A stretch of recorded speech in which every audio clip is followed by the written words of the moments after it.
আজকে আমাদের রাজ্যের অন্যতম লুব্ধক মমতা বন্দ্যোপাধ্যায়ের মন্ত্রিসভার অন্যতম সদস্য আমার প্রিয় দাদা মনোজ তিওয়ারি,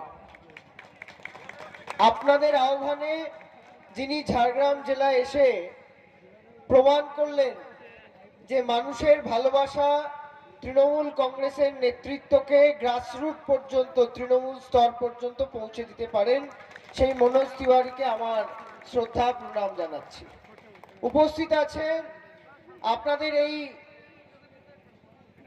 নয়াগ্রামের গর্ব বলতে পারেন যাদবপুর বিশ্ববিদ্যালয়ের অধ্যাপক, রাজ্য তৃণমূল ছাত্র পরিষদের সাধারণ সম্পাদক আমার অগ্রজ প্রতিম মণিকান্ত দা, এবং সর্বোপরি আজকে যার আহ্বানে আমাদের এখানে আসা সর্বভারতীয় সাধারণ সম্পাদকের কাপের অন্যতম উদ্যোক্তা, শুধু নয় প্রধান উদ্যোক্তা।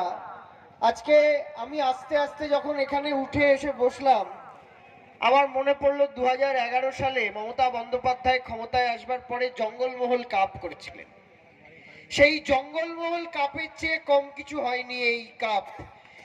তাই সুমন সাহুর জন্য একটা বড় হাততালি। আগামী দিনে এই খেলাকে এমন পর্যায়ে নিয়ে যেতে হবে যাতে সর্বভারতীয় সাধারণ সম্পাদক এসে এই কাপটার উদ্বোধন করেন। সুতরাং আমি একটা কথাই বলবো, সবাই বলছিলেন বারুদের গন্ধের কথা, আস্তে আস্তে আমরাও বলছিলাম। একদিকে আপনাদের নয়াগ্রাম, একদিকে বিনপুর, একদিকে গোপীবল্লভপুর, আবার ওদিকে সাঁকরাইল, কি তাই তো? ঝাড়গ্রাম জেলার 8টা ব্লক। একটা সময় খবরের কাগজ খুললে আমরা দেখতাম শিক্ষকের হাতে পেনটা নিয়ে শিক্ষক পড়ে আছেন রক্তাক্ত অবস্থায়।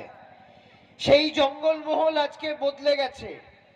সেই জঙ্গলমহলে আজকে আকাশে যখন বারুদের গন্ধ উঠত, এখন আকাশে তৃণমূল কংগ্রেস ড্রোন উড়িয়েছে। এটা পরিবর্তনের বাংলা, পরিবর্তনের জঙ্গলমহল। আপনারা প্রমাণ করে দিয়েছেন জঙ্গলমহলের মাটি খেলতে খেলতে জিততে জানে, জঙ্গলমহলের মাটি লড়তে লড়তে জিততে জানে, জঙ্গলমহলের মাটি বশ্যতা স্বীকার করে না, জঙ্গলমহলের মাটি আত্মসমর্পণ করে না। জঙ্গলমহল ঝাড়গ্রাম একসময় পশ্চিম মেদিনীপুরের অংশ ছিল, যে পশ্চিম মেদিনীপুরের পিছাবনি। আপনাদের এত মা কাকিমারা আছেন সেই আন্দোলনের